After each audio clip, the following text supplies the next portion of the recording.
Hey, Camilla, thanks for joining us today. Thank you. Happy to be here, I suppose.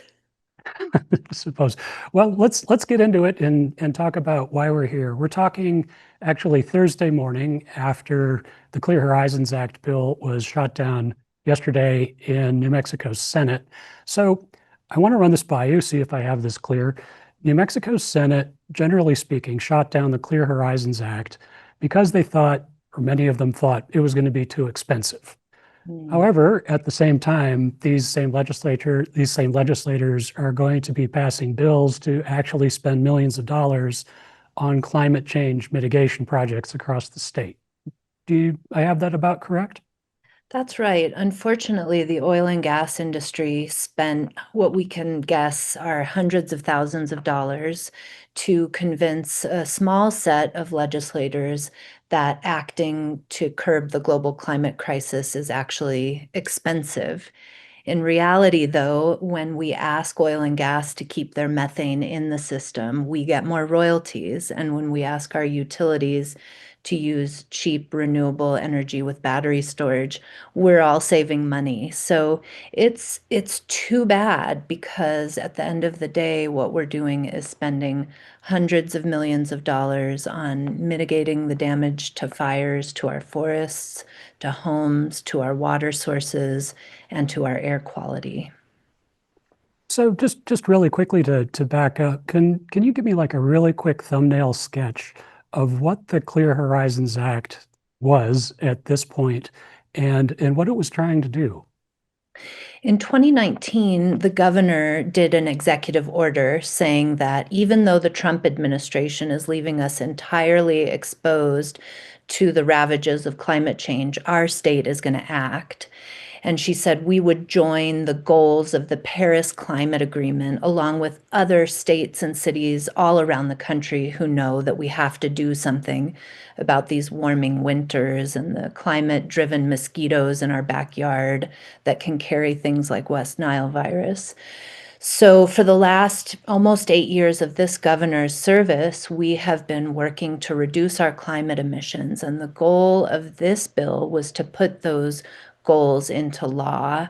And that's to protect us from what happened when Governor Richardson left office and Governor Susana Martinez came in. She basically undid his executive work to protect our climate, and we lost 8 years of progress on increased royalties to the state and reduced pollution at the same time. So we were putting on the books what we've already been doing for the last 8 years. So, a quick question then. So, how many years has passed? What's that, 7 years since the governor initially signed that? How many times has the Clear Horizons Act or a version thereof been in front of the legislature? I'd say this latest iteration, just 2 years, but different approaches to looking at our climate emissions from a statewide perspective has happened at least 5 times.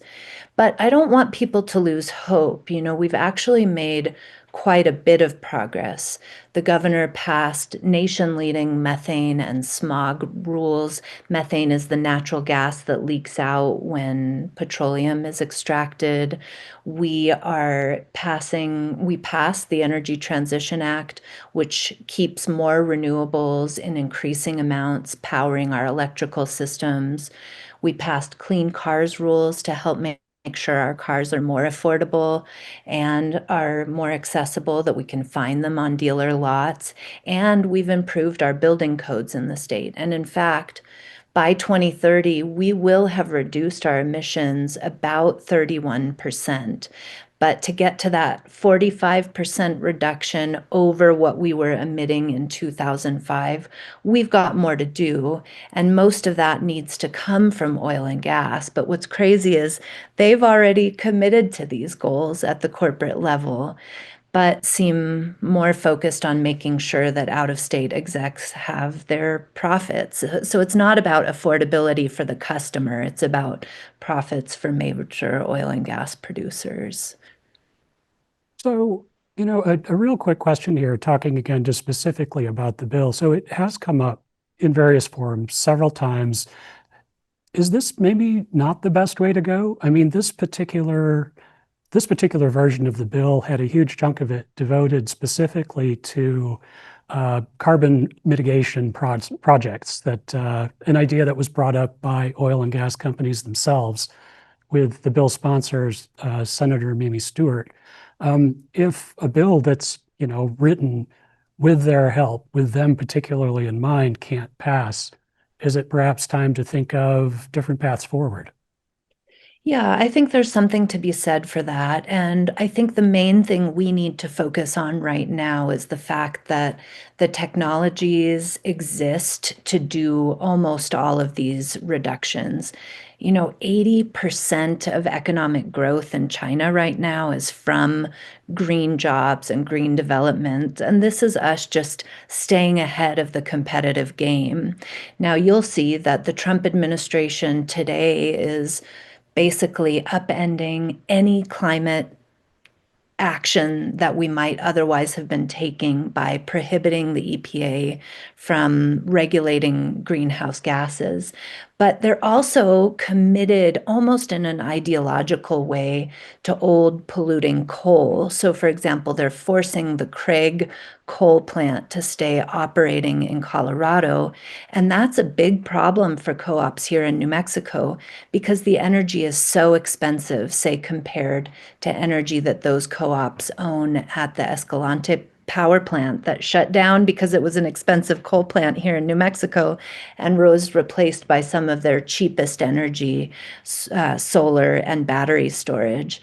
So, there's lots of work that we have to do, and there are different ways to do it. But the main thing to understand is that we can kind of do the Kodak thing where we never admit that digital photography is the way to go and get stuck in the past and go bankrupt, or we can get with the program and use the technologies that are right here.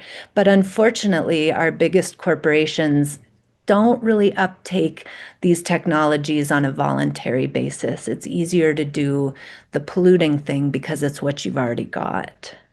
I'm glad you brought that up. Just a quick circle back to the start of what you were saying there about the EPA. So that's something that we're looking at possibly this week or in the next week, where the EPA is going to undo what is called the endangerment finding.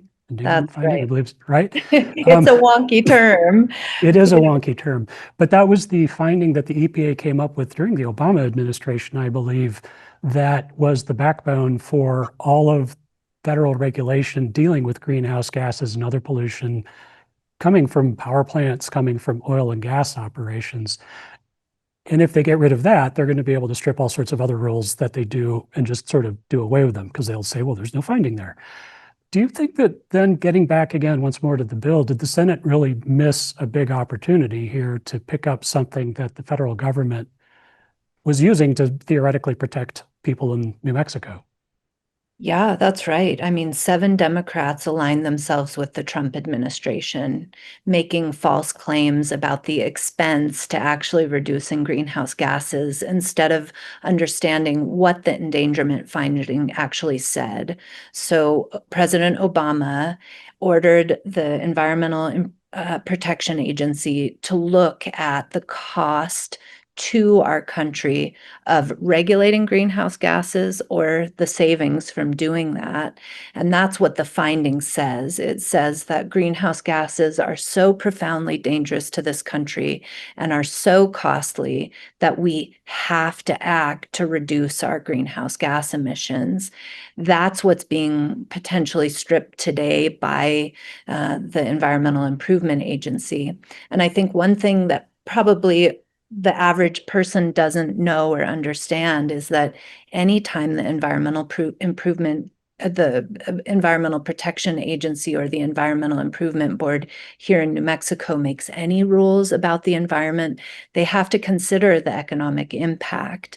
But today, with the removal of the endangerment finding, will be the removal of rules that require our vehicles to be efficient. So you're being told by the elected government of this country that you have the right to pay more for your gasoline.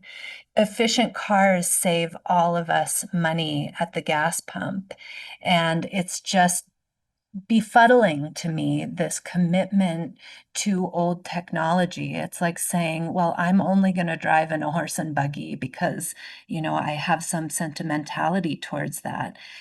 Business and growth and solutions aren't about sentiment. It's about efficiency, efficient use of our resources so that our kids have something left. But let's get grounded in what's happening today, right here in New Mexico. We have not seen a warmer winter. There is no snowpack to speak of. This means no spring runoff, no recharge of our aquifers, curtailed irrigation. We have a new species of mosquito here in New Mexico. A member of the Senate's husband has West Nile virus because of one of those mosquitoes. So the cost to our people and our state is profound. But yesterday, a majority of the Senate decided we would prefer to pay for those damages directly. And that's what happened. And I'm sorry about it.